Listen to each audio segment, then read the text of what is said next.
Hello friends, learn with fun मध्ये तुमच्या सर्वांचं स्वागत आहे. आज आपण इयत्ता 10वीच्या इंग्रजी पाठ्यपुस्तकातील एक खूपच प्रेरणादायी पाठ 1.4 बी स्मार्ट इंग्लिश वर्कशॉप मधील प्रश्नांची उत्तरे पाहणार आहोत. चला सुरुवात करूया पहिल्या प्रश्नापासून. Question 1. Complete the following web with the words associated with the text and the given title. मित्रांनो, या प्रश्नात आपल्याला एक वेब डायग्राम म्हणजे एक जाळं दिलेलं आहे. याच्या मध्यभागी लिहिलं आहे कॉम्पोनेंट्स ऑफ सक्सेस. कॉम्पोनेंट्स म्हणजे घटक आणि सक्सेस म्हणजे यश. तर आपल्याला यशाचे घटक कोणते आहेत हे पाठाच्या आधारे सांगायचं आहे आणि ह्या रिकाम्या जागा भरायच्या आहेत. तुम्ही विचार केलाय का यशस्वी होण्यासाठी काय काय लागतं? चला आपल्या पाठात काय दिले ते पाहूया आणि हा वेब डायग्राम पूर्ण करूया. तर हे आहे आपलं उत्तर. चला एक एक शब्द समजून घेऊया. यशासाठी सगळ्यात आधी लागते एक विजन किंवा ड्रीम आणि विल पॉवर किंवा डिझायर. विजन म्हणजे दूरदृष्टी, ड्रीम म्हणजे स्वप्न, विल पॉवर म्हणजे इच्छाशक्ती आणि डिझायर म्हणजे तीव्र इच्छा. आपल्या पाठाच्या पहिल्याच परिच्छेदात म्हटलं आहे की champions are made from something they have deep inside them, a desire, a dream, a vision. यानंतर येतात स्किल आणि टॅलेंट ॲबिलिटी. स्किल म्हणजे कौशल्य जे आपण शिकतो आणि टॅलेंट म्हणजे नैसर्गिक प्रतिभा. पाठानुसार यशस्वी होण्यासाठी तुमच्याकडे कौशल्य आणि इच्छाशक्ती दोन्ही हवी आणि आपल्या सर्वांमध्ये काही ना काही नैसर्गिक प्रतिभा असतेच. पुढचा आणि महत्त्वाचा घटक आहे गोल म्हणजेच आपला ध्येय. ध्येय नसेल तर आपण कुठे जाणार हेच ठरणार नाही. म्हणून एक निश्चित ध्येय असणं खूप गरजेचं आहे. आता पाहूया पुढचे दोन महत्त्वाचे शब्द, हार्डवर्क आणि परसिव्हिअरन्स. हार्डवर्क म्हणजे कठोर परिश्रम आणि परसिव्हिअरन्स म्हणजे चिकाटी किंवा सातत्य. पाठात एक खूप सुंदर उदाहरण दिलं आहे, आठवते का? तुतारीचं. Life is something like a trumpet. If we don't put anything in we can't get anything out. म्हणजेच आपण कष्टरूपी श्वास फुंकल्याशिवाय यशाचा सूर बाहेर येणार नाही. आणि परसिव्हिअरन्स म्हणजे कितीही अडचणी आल्या तरी प्रयत्न न सोडणे. त्यानंतर आहे टाइम मॅनेजमेंट म्हणजे वेळेचे नियोजन. आपल्या पाठात स्मार्ट गोल्समधला टी हा टाइम बाउंडसाठी आहे. याचा अर्थ प्रत्येक ध्येय वेळेत पूर्ण करण्याची सवय लावली पाहिजे. तर हे सर्व आहेत कॉम्पोनेंट्स ऑफ सक्सेस. एकदा परत सगळे शब्द पाहूया. गोल, विल पॉवर किंवा डिझायर, विजन किंवा ड्रीम, टॅलेंट किंवा अबिलिटी, परसिव्हिअरन्स, टाइम मॅनेजमेंट, हार्डवर्क आणि स्किल. आता वळूया प्रश्न क्रमांक 2 कडे, जो खूपच इंटरेस्टिंग आहे. चला आधी प्रश्न वाचूया. Question 2. A. Pick out examples from the text that support each of the following facts. याचा अर्थ असा आहे की खाली आपल्याला काही फॅक्ट्स म्हणजे काही खरी विधानं दिलेली आहेत. आपल्याला त्या प्रत्येक विधानाला पाठिंबा देणं आहे, म्हणजे ते विधान खरं आहे हे सिद्ध करणारे वाक्य आपल्या पाठातून शोधून लिहायचं आहे. So let's become detectives and find the evidence from our lesson. चला पहिला विधान पाहूया. गोल्स शुड बी अचिवेबल म्हणजे आपली ध्येय ही साध्य करता येण्याजोगी अचिवेबल असली पाहिजेत. आता यासाठी पाठात कोणतं वाक्य आहे? पाठातलं उत्तर आहे students, we can't become a president, a prime minister, but can hope to reach those heights in future. हे वाक्य आपल्याला सांगतं की विद्यार्थी म्हणून आपण लगेच पंतप्रधान किंवा राष्ट्रपती होऊ शकत नाही. हे ध्येय आजच्यासाठी अचिवेबल नाही, पण भविष्यात त्या उंचीवर पोहोचण्याची आशा आपण नक्की बाळगू शकतो. This is a perfect example of setting an achievable goal. आता पुढचं विधान B. A time limit should be set to achieve goals म्हणजे ध्येय गाठण्यासाठी वेळेची मर्यादा, टाइम लिमिट ठरवली पाहिजे. आणि यासाठी पाठातलं समर्थन देणारं वाक्य आहे establish time parameters around each goal, नाहीतर ते ध्येय कधीच प्रत्यक्षात येणार नाही. बघा, टाइम लिमिट म्हणजेच टाइम पॅरामीटर्स. हे वाक्य स्पष्टपणे सांगतं की प्रत्येक ध्येयासाठी वेळेची चौकट आखा, नाहीतर ते ध्येय कधीच प्रत्यक्षात म्हणजे रियालिटीत येणार नाही. Very clear, isn't it? Let's move to the next fact. C. A specific field or area has to be fixed to achieve goals. म्हणजे ध्येय गाठण्यासाठी एक विशिष्ट क्षेत्र, स्पेसिफिक फील्ड एरिया निश्चित करावं लागतं. पाठात याबद्दल काय म्हटलं आहे? The more specific the area, how long can it stretch. हे वाक्य थेट स्पेसिफिक या शब्दावर भर देतं. तुमचं क्षेत्र जितकं जास्त स्पेसिफिक म्हणजे नेमकं असेल तितकं ध्येय गाठणं सोपं होतं. It's a direct match. Okay, the fourth fact is D. Good results depend upon the quality and quantity of work put in. म्हणजे चांगले परिणाम हे आपण केलेल्या कामाची गुणवत्ता आणि प्रमाण यावर अवलंबून असतात. यासाठी पाठातलं वाक्य आहे the quality and quantity of energy we put forth can't get anything out. इथेही बघा, क्वालिटी आणि क्वांटिटी हे शब्द थेट आलेले आहेत. आपण जेवढी आणि जशी ऊर्जा लावू तेवढेच आणि तसेच परिणाम आपल्याला मिळतील. No work, no result. And now, the last fact for this question. E. A benchmark is needed to track progress. म्हणजे प्रगतीचा मागोवा घेण्यासाठी एक मापदंड बेंचमार्क गरजेचा आहे. व्हिडिओ आवडला असेल तर लाईक या बटनावर क्लिक करा, चॅनलला सबस्क्राईब करा आणि तुमच्या मित्रमैत्रिणीला हा व्हिडिओ शेअर करा. कॉमेंट बॉक्समध्ये तुमचे नाव व गावाचे नाव कॉमेंट करा. Let's see the supporting sentence from our text. This makes it easy to benchmark performance has to be clearly defined. इथे बेंचमार्क हा शब्द थेट आलेला आहे. बेंचमार्कमुळे आपल्याला आपली प्रगती म्हणजे परफॉर्मन्स मोजणं सोपं जातं. म्हणजेच आपण प्रगतीचा मागोवा म्हणजे ट्रॅक प्रोग्रेस घेऊ शकतो. आता आपण वळणार आहोत एका सोप्या पण महत्त्वाच्या प्रश्नाकडे. Let's look at question number 3. चला आधी प्रश्न वाचूया. Question 3. Complete the following sentences. मित्रांनो, हा प्रश्न खूपच सरळ आहे. आपल्याला 2 अपूर्ण वाक्ये दिली आहेत आणि ती पाठातील माहितीच्या आधारे पूर्ण करायची आहेत. It's like a fill in the blanks but with a full sentence. चला पहिलं वाक्य पाहूया. Smart goals are. म्हणजे स्मार्ट गोल्स म्हणजे काय? आपण पाठात स्मार्ट या शब्दाचा अर्थ पाहिला आहे.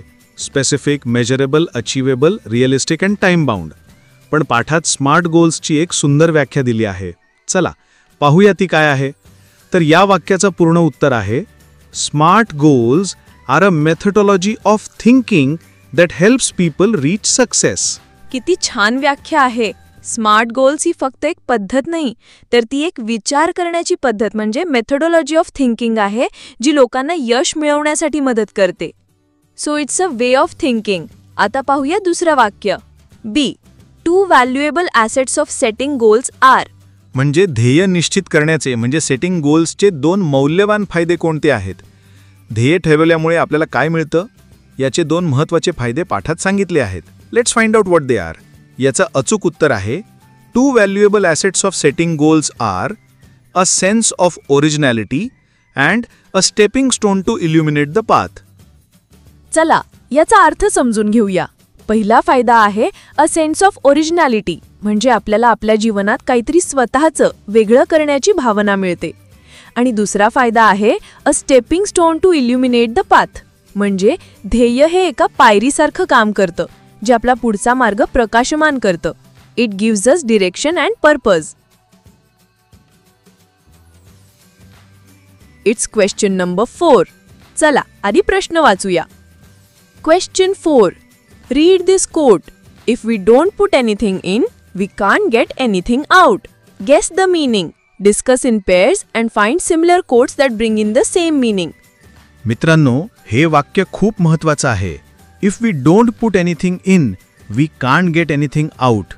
याचा मराठीत सरळ अर्थ होतो, जर आपण आत काही टाकले नाही तर आपल्याला बाहेर काहीही मिळणार नाही. पण याचा खरा खोल अर्थ काय आहे? याचा अर्थ आहे की प्रयत्नाशिवाय फळ मिळत नाही.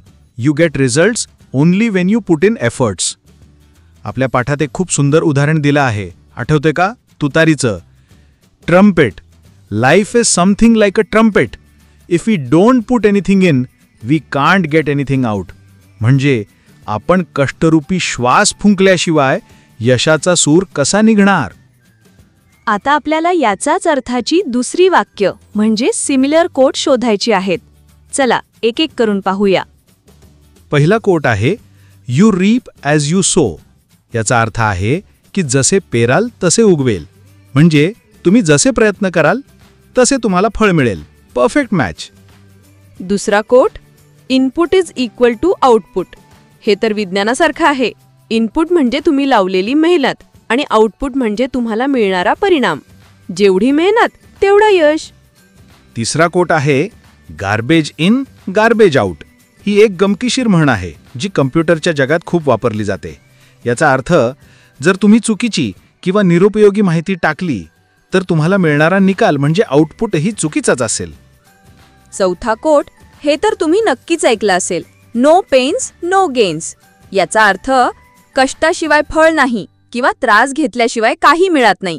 पेन्स म्हणजे कष्ट आणि गेन्स म्हणजे फायदा किंवा यश. आणि शेवटचा अगदी सरळ आणि सोपा quote, hard work is the key to success. म्हणजे कठोर परिश्रम ही यशाची गुरुकिल्ली आहे. आपलं यश लोकांपर्यंत पोहोचवण्यासाठी, आपले विचार मांडण्यासाठी एक खूप महत्त्वाची कला लागते, ती म्हणजे भाषण कला. तर आपला पुढचा प्रश्न याच कलेबद्दल आहे. चला प्रश्न पाहूया. Question 5. Drafting a speech. Discuss in groups each block and make notes about it. मित्रांनो, ड्राफ्टिंग अ स्पीच म्हणजे भाषण तयार करणे किंवा त्याचा मसुदा लिहिणे. इथे आपल्याला एक सुंदर माइंड मॅप दिला आहे, ज्याच्या मध्यभागी प्रश्न आहे, how I can draft an impressive speech. म्हणजे मी एक प्रभावी भाषण कसे तयार करू शकेन. या माइंड मॅपमध्ये जे वेगवेगळे प्रश्न दिले आहेत ते म्हणजे एक प्रभावी भाषण तयार करण्याच्या पायऱ्याच आहेत. चला आता आपण या प्रत्येक प्रश्नाचं उत्तर एक एक करून पाहूया. Okay, let's start with the first question in our checklist. Do I know the format? म्हणजे मला भाषणाचा फॉर्मॅट म्हणजे रचना माहिती आहे का? इंट्रोडक्शन म्हणजे हुक, बॉडी म्हणजे मेन पॉइंट्स आणि कन्क्लुजन म्हणजेच समारोप. याचा अर्थ प्रत्येक भाषणाचे 3 मुख्य भाग असतात. इंट्रोडक्शन म्हणजे प्रस्तावना, बॉडी म्हणजे मुख्य मुद्दे आणि कन्क्लुजन म्हणजे समारोप. हाऊ टू स्टार्ट म्हणजे भाषणाची सुरुवात कशी करावी? Start with a hook, a strong question, a surprising fact, a short story or a powerful quote. म्हणजे तुमची सुरुवात एकदम दमदार पाहिजे. What to write म्हणजे भाषणात काय लिहायचं? Focus on 2 to 3 main points. Support each with clear examples, stories or facts. भाषणात खूप मुद्दे घेऊ नका, फक्त 2-3 महत्त्वाचे मुद्दे घ्या. How to bring quality to my speech म्हणजे भाषणाचा दर्जा कसा वाढवायचा? Use clear language, vary sentence length and add pauses for impact. Ask rhetorical questions to engage the audience. सोपी भाषा वापरा, लहान मोठी वाक्य वापरा आणि योग्य ठिकाणी थांबा. What are the relevant thoughts, slogans, maxims म्हणजे कोणते योग्य विचार, घोषणा किंवा म्हणी वापराव्यात? Use relevant quotes or proverbs to support your points and add authority. तुमच्या विषयाशी संबंधित सुविचार किंवा म्हणी वापरा. Which are the most important elements to be included म्हणजे सर्वात महत्त्वाचे घटक कोणते असावेत? अ क्लिअर मेसेज म्हणजे कंटेंट. 2. कॉन्फिडंट डिलिव्हरी म्हणजे बॉडी लँग्वेज आणि व्हॉइस. 3. ऑडियन्स कनेक्शन म्हणजेच एंगेजमेंट. 3 गोष्टी सर्वात महत्त्वाच्या आहेत. स्पष्ट संदेश, आत्मविश्वासाने सादरीकरण आणि श्रोत्यांशी जोडणी. What should be the size or length of the speech? Match your word count to the time limit. A good pace is about 100 to 120 words per minute. तुम्हाला दिलेल्या वेळेनुसार तुमच्या भाषणाची शब्दसंख्या ठरवा. What is the systematic overall procedure? म्हणजे भाषण तयार करण्याची पद्धतशीर प्रक्रिया काय आहे? The procedure is 1. प्लॅन म्हणजे नियोजन. 2. ड्राफ्ट म्हणजे लिहा. 3. रिहर्स म्हणजे सराव करा. 4. परफॉर्म म्हणजे सादर करा. तर मित्रांनो, हे 8 मुद्दे म्हणजे एक उत्तम भाषण तयार करण्याची गुरुकिल्लीच आहे. मला खात्री आहे की हे मुद्दे तुम्हाला भविष्यात एक उत्तम वक्ता म्हणजे स्पीकर बनण्यास नक्कीच मदत करतील. आपण एक प्रभावी भाषण तयार करण्याची संपूर्ण प्रक्रिया पाहिली. आता प्रश्न क्रमांक 6 मध्ये आपण भाषण विकासाचे काही अधिक महत्त्वाचे मुद्दे तपशीलवार पाहणार आहोत. Let's dive deeper. आपला पहिला विभाग आहे ए. कॉन्टेंट म्हणजे भाषणाचा मजकूर. पहिला मुद्दा आहे A. Greeting and introduction of the topic. आणि याचं स्पष्टीकरण आहे start by greeting the audience and clearly stating what your speech is about. म्हणजे भाषणाची सुरुवात करताना सर्वांना नमस्कार करा आणि तुमचा विषय स्पष्टपणे सांगा. दुसरा मुद्दा B. Exposition of main theme, clarity of message, organise thoughts and ideas. याचं स्पष्टीकरण आहे present your main ideas logically and clearly. This is the body of your speech. हा तुमच्या भाषणाचा मुख्य भाग आहे. इथे मुख्य विचार तर्कशुद्धपणे मांडा. तिसरा खूप महत्त्वाचा मुद्दा C moral and practical application with examples. याचं स्पष्टीकरण आहे use examples to support your points and explain the lesson or real life use of your ideas. तुम्ही जे सांगत आहात त्याला उदाहरणांची जोड द्या. आणि शेवटचा चौथा डी कन्क्लुजन. याचं स्पष्टीकरण आहे end the speech by summarising your key points and leaving a lasting final thought. भाषणाचा शेवट करताना महत्त्वाच्या मुद्द्यांचा सारांश सांगा आणि एक प्रभावी विचार मांडा. ग्रेट. हा झाला भाषणात काय बोलायचं याचा भाग. आता पाहूया कसं बोलायचं. आपला पुढचा विभाग आहे B speaking presentation. Speaking presentation म्हणजे सादरीकरण. यातला पहिला मुद्दा आहे A verbal clarity, pronunciation of words, voice modulation and projection. याचं स्पष्टीकरण आहे speak clearly, pronounce words correctly and vary your voice's tone and volume so everyone can hear you. दुसरा मुद्दा आहे B presentation, speaking style, mannerism, audience eye contact, ability to keep the audience engaged. याचं स्पष्टीकरण आहे connect with your audience by making eye contact, using positive body language and keeping your style interesting. आणि तिसरा जो सर्वात महत्त्वाचा आहे C confidence, gestures and expressions, stage courage. याचं स्पष्टीकरण आहे look confident on stage by using purposeful hand movements, appropriate facial expressions and being brave. Wonderful. आता आपण काही उपयुक्त वाक्य पाहूया जी तुम्ही तुमच्या भाषणात वापरू शकता. आणि ती वाक्य अशी आहेत A it's a pleasure to see you all किंवा I am happy to see you today किंवा it's good to see you all here. B today's topic is किंवा माय टॉक इज अबाउट किंवा my topic is. C the purpose or aim of this page. D I will focus on 1, 2, 3 major issues. E. If you have any question, feel free to ask me. भाषण देताना कोणत्या गोष्टी कराव्यात आणि कोणत्या टाळाव्यात हे माहीत असणंही तितकंच महत्त्वाचं आहे. तर आपला पुढचा प्रश्न याचबद्दल आहे. Let's learn the dos and don'ts of delivering a speech. चला प्रश्न पाहूया. Question 7 dos and don'ts for delivering a speech. Add some more points. मित्रांनो इथे आपल्याला एक टेबल दिला आहे. चला आधी डूज म्हणजे काय करायला हवं ते पाहूया. टॉक स्लोली म्हणजे हळू बोला. एम्फसाइज कीवर्ड्स म्हणजे महत्त्वाच्या शब्दांवर जोर द्या. बी कॉन्फिडंट अँड पॉझिटिव्ह म्हणजे आत्मविश्वासी आणि सकारात्मक रहा. Practice your speech before hand म्हणजे भाषणाचा आधीच सराव करा. स्माईल अँड शो एन्थुसियाझम म्हणजे स्मितहास्य करा आणि उत्साह दाखवा. ग्रेट. ह्या झाल्या करायच्या गोष्टी. आता पाहूया डोंट्स म्हणजे काय टाळलं पाहिजे. डोंट मंबल म्हणजे पुसट किंवा तोंडातल्या तोंडात बोलू नका. Don't look up or down म्हणजे वर किंवा खाली बघू नका. Don't rush or talk too fast म्हणजे घाई करू नका किंवा खूप वेगाने बोलू नका. Don't use filler words like uh म्हणजे आ असे शब्द वापरू नका. Don't go over the time limit म्हणजे वेळेची मर्यादा ओलांडू नका. आतापर्यंत आपण एक उत्तम भाषण कसे तयार करावे याचे सर्व नियम आणि मुद्दे शिकलो आहोत. आता वेळ आली आहे आपण शिकलेल्या सगळ्या गोष्टींचा वापर करून एक संपूर्ण भाषण तयार करण्याची. This is the final and most practical question. चला प्रश्न पाहूया. Question 8 you are going to participate in an inter school elocution competition. The subject given to you is how to achieve success in life. Draft a speech to present in the competition. Wow what a fantastic topic. तर कल्पना करा की तुम्ही एका आंतरशालेय वक्तृत्व स्पर्धेत भाग घेतला आहात आणि तुमचा विषय आहे how to achieve success in life. आपल्याला मदत करण्यासाठी एक सुंदर माइंड मॅपसुद्धा दिला आहे. आता आपण या सर्व मुद्द्यांचा वापर करून एक प्रभावी भाषण कसं तयार करायचं याचं एक उत्तम उदाहरण पाहणार आहोत. तर हे आहे आपलं तयार भाषण आणि तुम्ही लक्ष देऊन ऐका की माइंड मॅपमधील मुद्दे यात कसे विणले गेले आहेत. Honorable judges, respected teachers, and my dear friends, a very good morning to you all. Today I stand before you to speak on a topic that resonates with every single one of us, how to achieve success in life. बघा किती छान आणि आत्मविश्वासाने भरलेली सुरुवात आहे. Success is a journey, not a destination. But how do we begin this journey? The first and crucial step is setting a clear goal. A life without a goal is like a ship without a rudder, drifting aimlessly. Once our goal is set, we need a solid roadmap, which comes from meticulous planning. This planning requires knowledge and information because you cannot chart a course to an unknown land. पाहिलत या परिच्छेदात setting गोल, planning आणि knowledge आणि information हे तिन्ही मुद्दे किती सुंदरपणे मांडले आहेत. But a great plan is useless without action. This is where hard work and dedication come in. There are no shortcuts to any place worth going.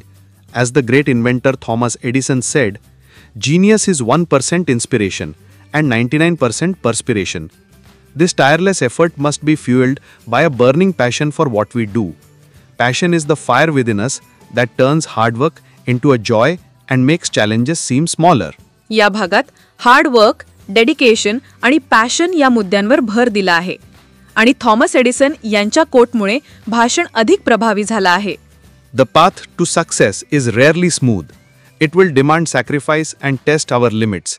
There will be times when we fail, when we feel like quitting, but this is where our perseverance and a never give up attitude become our greatest assets. We must have the confidence to believe in ourselves even when no one else does. या भागात sacrifice, पर्सिव्हरन्स, never give up attitude आणि confidence यांसारख्या महत्त्वाच्या गुणांवर सांगितलं आहे. Furthermore, we are not alone in this journey. Seeking proper guidance from our teachers, parents, and mentors can save us from many mistakes. A great way to stay motivated is by following the examples of successful people. Learning from their struggles and triumphs gives us a blueprint to follow and inspires us to keep going. आणि इथे proper guidance आणि following examples of successful people हे मुद्दे आले. In conclusion, achieving success is a blend of many things: a clear goal, careful planning, unwavering hard work, burning passion, the willingness to sacrifice, the strength to persevere, and the confidence to believe in our dreams. Let us all strive not just to dream of success, but to wake up and work hard for it. Thank you.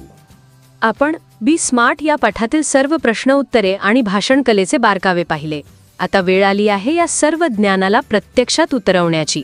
R you ready for a practical challenge? चला पाहूया आपला शेवटचा आणि सर्वात महत्त्वाचा प्रश्न, project work. चला प्रश्न समजून घेऊया. Question 9. Project work. Your goal this year is to successfully pass out from secondary school. So let us be smart and note down the following. मित्रांनो, हे आपलं या वर्षाचं सगळ्यात मोठं ध्येय आहे, 10वीची परीक्षा चांगल्या मार्कांनी पास होणे. आणि हे ध्येय गाठण्यासाठी आपण आता स्मार्ट या फ्रेमवर्कचा वापर करणार आहोत. स्मार्ट मधला पहिला अक्षर आहे S म्हणजे specific, A specific area, subjects and number of units or lessons. Specific म्हणजे नेमकं आपल्याला नक्की कोणत्या विषयांचा आणि किती अभ्यास करायचा आहे हे निश्चित करणे. इंग्लिशमध्ये 4 युनिट्स, मराठीत 16 लेसन्स, हिंदी आणि संस्कृतमध्ये 14 lessons, mathematics, algebra 6, geometry 7, science and टेकमध्ये part 1 10, part 2 10, social sciences, history and pol science 14, geography 9. Great. आता आपल्याला नक्की काय वाचायचं आहे हे माहीत आहे. स्मार्टमधला दुसरा अक्षर आहे M म्हणजेच measurable. B measurable comparison of scores in previous examinations and in recent one. Measurable म्हणजे मोजता येण्याजोगे. आपण आपली प्रगती मोजू शकलो पाहिजे. जसं की इंग्लिशमध्ये फेअरपासून गुडपर्यंत सुधारणा, मॅथमॅटिक्समध्ये पुअरपासून फेअरपर्यंत प्रगती. दिस टेबल हेल्प्स अस मेजर आवर इम्प्रूव्हमेंट. तिसरा अक्षर आहे A म्हणजेच अचीवेबल. अचीवेबल गोल म्हणजे टार्गेट स्कोर्स और performance in SSC exams. Achievable म्हणजे साध्य करता येण्याजोगे. आपला अंतिम ध्येय हे गाठण्यासारखं असलं पाहिजे, जसं की एकंदर 85% किंवा त्याहून अधिक गुण मिळवणे. It's achievable. चौथा अक्षर आहे R म्हणजेच realistic. D realistic approach, plan of action that matches with your expertise or resources. Realistic म्हणजे वास्तववादी. आपली कृती योजना प्रत्यक्षात करता येण्याजोगी पाहिजे, जसं की अभ्यासाचे वेळापत्रक बनवणे, कठीण विषयांना जास्त वेळ देणे आणि शिक्षकांकडून शंका दूर करणे. दिस प्लॅन इज सॉलिड. आणि स्मार्टमधला शेवटचा अक्षर आहे T म्हणजे time bound. E time bound action, days required for revision. Time bound म्हणजे वेळेचे बंधन. प्रत्येक कामाला एक डेडलाईन हवी, जसं की इंग्लिशसाठी 4 दिवस, मॅथ्ससाठी 7 दिवस, सायन्ससाठी 7 दिवस, रिव्हिजनसाठी ठरवणी. परफेक्ट. आता आपला रिव्हिजन प्लॅन पण वेळेत पूर्ण होईल. आपण पाठावरील सर्व प्रश्नोत्तरे पूर्ण केली आहेत. आता आपण इंग्रजी व्याकरणाच्या एका मजेशीर आणि महत्त्वाच्या भागाकडे वळणार आहोत. Today we are starting with language study. आपला आजचा पहिला टॉपिक आहे जेरंड. जेरंड. आता जेरंड म्हणजे काय? घाबरू नका, हे खूप सोपं आहे. When the आयएनजी form of a verb is used as a noun, it is non as a gerund, a verbal noun. याचा अर्थ जेव्हा आपण एखाद्या क्रियापदाला आयएनजी लावतो आणि त्याचा वापर वाक्यात नामासारखा करतो तेव्हा त्याला जेरंड म्हणतात. जसं की gardening is an art, I enjoy reading poems. या वाक्यांमध्ये गार्डनिंग आणि रीडिंग हे जेरंड्स आहेत. आता आपण व्याकरणातला अजून एक महत्त्वाचा प्रकार पाहणार आहोत, तो म्हणजे इन्फिनिटिव्स. इन्फिनिटिव्स म्हणजे काय? इन्फिनिटिव्स म्हणजे क्रियापदाचं असं रूप जे कर्त्यानुसार किंवा काळानुसार बदलत नाही. हे सहज टू सोबत येतात, जसं की टू प्ले, टू ईट.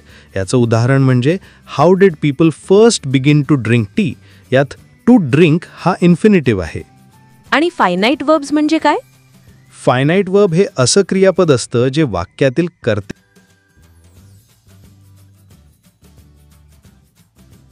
मित्रांनो, माझं एकच स्वप्न आहे.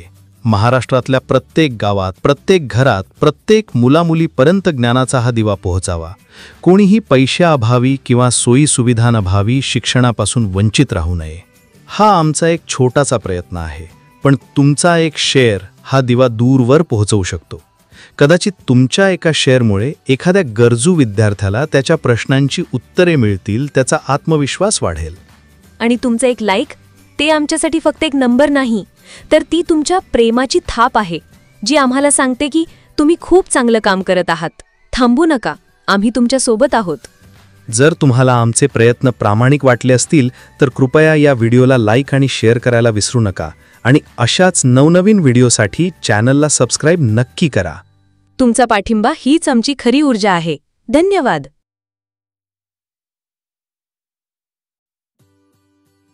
व्हिडिओ आवडला असेल तर लाईक या बटनावर क्लिक करा, चॅनलला सबस्क्राईब करा आणि तुमच्या मित्रमैत्रिणीला हा व्हिडिओ शेअर करा. कॉमेंट बॉक्समध्ये तुमचे नाव व गावाचे नाव कॉमेंट करा.